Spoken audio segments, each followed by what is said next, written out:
A devastated mother recently emailed her pastor, and her son had completely abandoned his worldview, his faith. Oh, wow. That is always so hard to hear. Yeah, it really is. But her defense, like the thing she really clung to, was this idea of perfect attendance.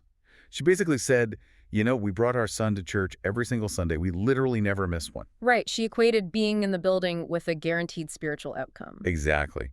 But what if that exact assumption is the problem? Mm. Like that belief is something you can just hand off in a classroom for an hour a week. What if that is the very reason so many people are walking away? Well, I mean, that expectation of a highly scheduled, formal transfer of values, it just gives us this false sense of control. Human development, and especially the transmission of deep-seated beliefs, it operates far outside the boundaries of a curriculum. Yeah, it's organic and, frankly, it's really messy. Very messy. Okay, let's unpack this, because that organic messiness is the exact focus of our deep dive today. We are exploring a brand new book just published in May 2026 by Reverend Dr. Jeffrey Lee. Right. Highly anticipated release. Yeah, and it's titled The River of Faith. My family was imperfect, I was ordinary, and yet the whole family line changed. So whether you are a parent, a mentor, or maybe you're just someone trying to decode your own upbringing and why you believe what you believe, this dive is for you. Totally. It really challenges a lot of core assumptions. It really does. The author anchors this entire analysis in a profound central metaphor, which is that faith is an unbroken river. You are always somewhere in the water. Right, like you might be standing at the source as the first in your family to believe. Yeah, or you might be acting as a bridge in the middle. Or maybe you're someone standing downstream, just now receiving the currents from the people before you. And what elevates that river metaphor beyond just poetic imagery is how the text applies it across multiple disciplines. Like, this isn't purely an abstract theological treatise. Not at all. The author takes a really rigorous look at the biblical matrilineal line of the New Testament figure Timothy, so specifically his mother Eunice and grandmother Lois, and then he superimposes that ancient narrative onto hard sociological data. Which is such a unique approach. Right, and he filters all of it through these highly vulnerable stories from his own experience, growing up in a Chinese immigrant family. And he basically dismantles our biggest misconception right out of the gate, which is where this river actually flows. Oh, absolutely. The current doesn't run through the center aisle of a sanctuary. No, it runs straight through the middle of your living room. Like, Yeah. we really have to move away from the church bulletin and look at the breakfast table. Right, because if we examine the overarching biblical narrative, the home was the very first institution constructed, all the way back in Genesis 2. Long before there was any concept of a tabernacle or a temple. Exactly, or a formal congregation. The family unit was the designated center of spiritual formation. And the author argues that the home provides 4 irreplaceable elements that a curated, 90-minute weekend service simply cannot manufacture. Okay, what are the 4 elements? So first is dailiness. Faith isn't formed in highly produced moments. It's transmitted in the constant, unglamorous friction of ordinary life. Yeah, the everyday grind. Right. Second is realness, because a church service is a controlled environment. But the home is where children watch how you react when the tire goes flat or when the bank account is overdrawn or, when you're just exhausted. That realness is so convicting. What's the third? Third is emotional access. You cannot win a child's faith if you haven't secured their heart. And finally, fourth is spiritual authority, which is really earned through those previous 3. Wow. If we think about faith transmission, like teaching a child language, Sunday school or a youth group is really just a 1-hour grammar lesson. Oh, that's a great analogy. Right. The home is total language immersion. Kids become fluent in whatever syntax and vocabulary you use at the dinner table, not what they occasionally hear from a pulpit. Yeah, you can't expect a child to be fluent in a language they only study once a week, while the household speaks something entirely different the other 6 days. Exactly. And the text introduces a Greek word that perfectly captures this, which is enipokritos. It translates to unfeigned faith, but the root is hypokritos, meaning an actor. Literally, faith without a mask. Yes. But wait, is the modern pressure to model the perfect Christian family actually backfiring here? Like, by trying so hard to present a flawless image to the community, are parents unintentionally creating the exact hypocrisy that drives their kids away from the river entirely? What's fascinating here is that the data suggests precisely that. In classical Greek theater, actors wore oversized, literal masks to project a persona to the audience. To possess an enipokritos faith means the public projection and the private reality are identical. So no masks. Right, no masks. And sociological research strongly reinforces this. The most dominant predictor of a young person abandoning their family's faith isn't the sudden discovery of scientific alternatives. Wait, really? It's not science or secular peer pressure? Nope. It is cognitive dissonance. It's the psychological strain of watching their parents wear a mask, being patient and devout in public, but cold, angry, or apathetic in private. Wow, that is heavy. It really is. Children do not require flawless parents. They require predictable, consistent ones. An imperfect parent who owns their flaws is a reality a child can process. A performing parent creates a fundamental breach of trust. Which totally makes sense when you think about it. Yeah, and the author illustrates this by looking at his own father, who was actually a preacher. He notes that his father's most defining spiritual lesson wasn't a sermon delivered to hundreds of people. What was it then? It was the realization that his dad's private character on a random Tuesday night behind closed doors was identical to his public persona on Sunday morning. That is so powerful. Yeah. So having established that the living room is the ultimate language immersion environment, we have to look at who is actually doing the talking. Who is carving out the riverbed in that home? And the text, heavily backed by sociological studies, points overwhelmingly to mothers. Yeah, the visual the author uses to demonstrate this is just striking. While preparing for a joint memorial service for his parents, he sifted through boxes of family archives. Oh, right, the photo boxes. Yeah. He found more than 80 photographs of his father at the pulpit, shaking hands, surrounded by the bright lights of public ministry. 80 photos, that's a lot. Right. But in contrast, he found only a single photograph of his mother engaged in spiritual practice. Just one. And it was a picture taken without her knowledge, capturing her praying alone at the kitchen table over a worn-out Bible. Wow. And he wrote, "The camera recorded the pulpit, but my heart recorded the kitchen." Oh, man. I know. That line literally stopped me in my tracks. It highlights the unseen infrastructure of faith so beautifully, and sociologist Vern Bankson's 40-year longitudinal study, which tracked thousands of families across generations, aligns perfectly with data from Barna research on this exact point. That the mother is the primary driver. Exactly. The mother acts as the most stable, durable channel of belief transmission. Statistically, the worldview foundation a child internalizes before the age of 13 determines their lifelong trajectory with an 85% probability rate. 85%. That is a staggering retention rate. It is. And the mechanism driving that rate is the intense cognitive and emotional bonding that occurs in early childhood development, which is a space historically and predominantly anchored by the mother. Right. And the book maps this modern data back onto the ancient figure of Eunice, Timothy's mother. She was navigating a mixed-faith home, trying to pass on a worldview her husband didn't share. Which is such a common dynamic today, too. Totally. The author extracts 3 incredibly practical habits from her life. The first is what he calls the 5 a.m. light. Ah, yes. The necessity of a spiritual life that has a visual footprint. Exactly. The child actually has to see it happening, like the author seeing his mother at that kitchen table. Because children absorb what is physically modeled long before they can process abstract lectures. Yeah, a lecture goes in one ear and out the other. Right. That visual evidence of private, unprompted devotion provides a profound psychological anchor. It shows a child what is genuinely important to the parent. So true. Okay, the second practice is the apology. The willingness to sit on the edge of your child's bed, look them in the eye and say, "I was wrong." This is a tough one for a lot of people. It really is. Yeah. We need to talk about the mechanics of this, especially within the context of an immigrant household. In cultures where parental authority is absolute and saving face is a structural pillar of the community, apologizing to a subordinate your own child is a massive cultural earthquake. Oh, absolutely. It completely inverts the traditional power dynamic. When a parent in a faith-saving culture voluntarily sacrifices their pride to admit fault, it destroys the theatrical mask we discussed earlier. It signals to the child that the parent submits to a higher moral standard than their own ego. Which has to build so much trust. It does. That vulnerability generates a level of spiritual authority that no title or demanded respect could ever achieve. Okay, the third practice is unconditional love.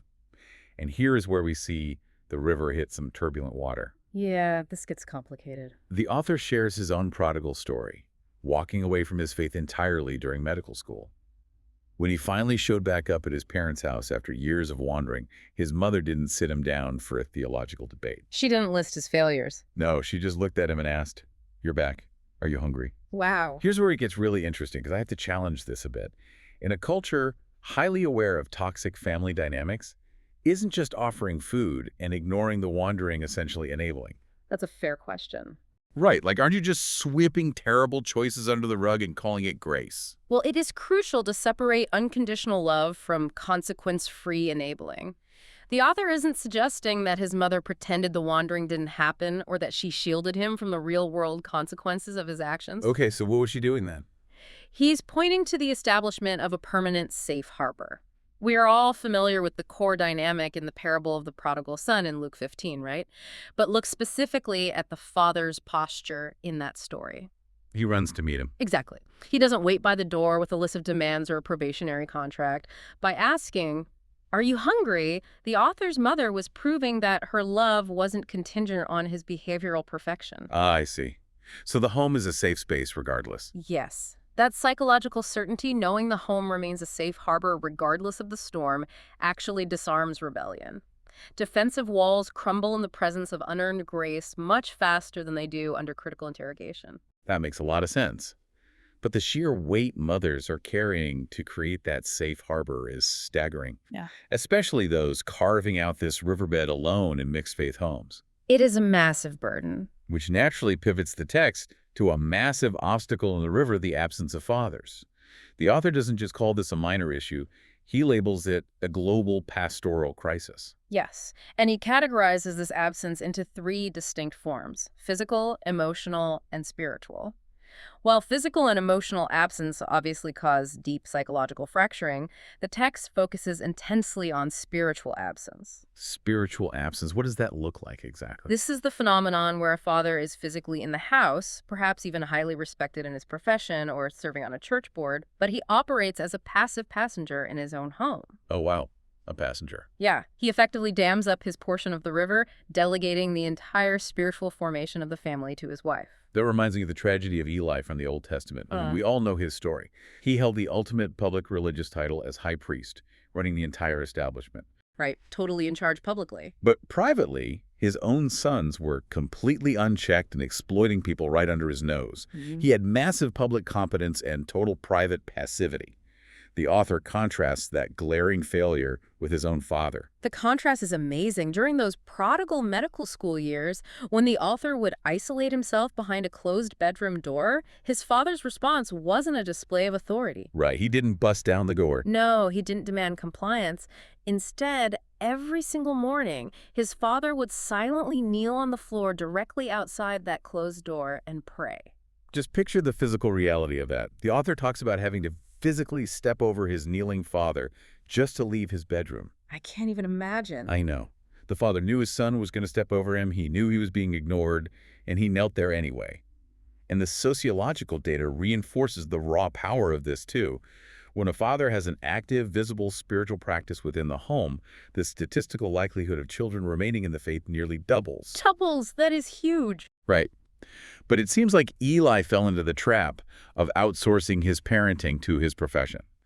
So if a father recognizes he has been spiritually asleep right now, if he realizes he's been an Eli for the last decade, how does he suddenly wake up without feeling like a hypocrite suddenly trying to take charge? This raises an important question, right? Because the kids will probably just roll their eyes. Exactly. But the author suggests the correction to passivity isn't a loud authoritarian takeover of the household. It isn't suddenly standing at the head of the dinner table demanding everyone listen to a lecture. So what's the alternative? The mechanism for change is quiet, costly engagement. It is the humility of the kneeling posture. The author references Malachi 4.6, which is the final warning of the Old Testament, calling for the hearts of fathers to turn to their children. Turning the heart, not just turning up the volume. Exactly. A sudden demand for authority creates friction and resentment, but a persistent, humble presence bypasses a child's defensive armor. A father's public platform might hold a cride's attention, but his knees outside a closed bedroom door do the actual work of bringing a prodigal back into the current. That is just incredible.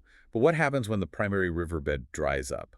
Like, what if the father is entirely absent or the mother is completely overwhelmed by the current? Yeah, that's reality for a lot of people.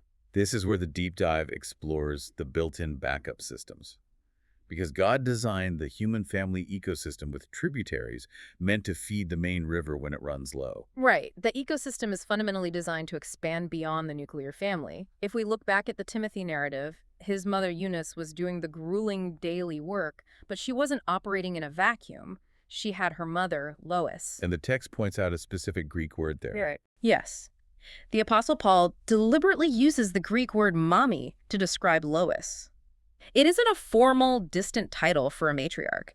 It is an affectionate, highly intimate term that implies deep emotional proximity and warmth. Like saying grandma instead of grandmother. Exactly. And Lois made a distinct choice to stay deeply embedded in her daughter's mixed-faith home, prioritizing relational influence over the need to be, right or comfortable. Which takes so much humility. It does. And the author shares a parallel story from his own family that perfectly illustrates this. His mother looked at his wife, her daughter-in-law, and told her, "Having you is better than having my own daughter." Oh my goodness. Right. The sheer humility of that single sentence laid down decades of potential generational friction, allowing 3 generations to live under one roof for 40 years. That is amazing. And modern anthropology has actually identified the exact mechanism behind why this works. Oh, really? There's a scientific term for this? Yeah, the text leans into the anthropological grandmother hypothesis. Okay, what is that? So, in evolutionary biology, humans are entirely unique in that women live decades past their reproductive viability. The hypothesis posits that this extended lifespan evolved specifically so older generations could transfer survival knowledge and cultural values to the youth. Wow. Grandparents possess a critical advantage. They have immense bandwidth and wisdom, but they lack the daily grinding friction of immediate parenting. Sociologist Vern Bengtson calls this skip generation transmission. Skip generation transmission. That makes perfect sense. When the parental channel is blocked by crisis or divorce or just sheer exhaustion, grandmothers often serve as the unimpeded tributary that keeps the values flowing. So listen, have you ever considered that your emotional distance as a grandparent or a mentor actually gives you a unique superpower? You aren't the one fighting with the teenager about their chemistry grade or their curfew. Exactly. You're out of the combat zone. Because you are removed from that daily friction, your words of belief can pierce straight through a young person's armor in a completely different way than a parent's words can. And if we connect this to the bigger picture, that exact dynamic, the power of low friction combined with high belief, is why the mentor is the final component of this backup system. When biological families fracture, spiritual families are raised up to fill the void. The text mentions the Apostle Paul's mentorship of Timothy, right? Yes. The author analyzes that relationship and says Paul provided 5 distinct mechanisms. Okay, lay those out for us. He was genuine in his affection. He was steadfast in his presence, enduring through crises, modeling the behavior he expected, and ultimately releasing, meaning he actively trained Timothy to stand independently rather than creating a lifelong dependency. And the author experienced this firsthand, didn't he? He did. During his darkest wandering years, he received a letter from a pastor acting as a mentor. It wasn't a lecture or a guilt trip, it was just one sentence. What did it say? It said, "I can see that God placed something in you that hasn't been used yet." Wow. One sentence of borrowed belief changed the trajectory of his life. The book distills this entire multi-generational process into a definitive formula. Lois, the grandmother, provided the deep roots. Eunice, the mother, provided the daily soil. And Paul, the mentor, provided the wings. And this really upends how modern communities operate today. The author points to the ancient blueprint found in the book of Titus, chapter 2. Right, the Titus 2 model. Yeah, that text explicitly outlines an integrated ecosystem where older men teach younger men and older women guide younger women. It warns against age segregation. Yet, modern institutions often utilize highly targeted ministries, slicing demographics into silos. Like putting all the youth in one room and all the seniors in another building entirely? Exactly. But a functioning ecosystem requires integration. It must surround the overwhelmed single mother. It must redeploy the immense wisdom of grandmothers as potent prayer warriors. And it must lovingly challenge the sleeping fathers to wake up. So what does this all mean? This deep dive really strips away the polished veneer we often try to put over our values.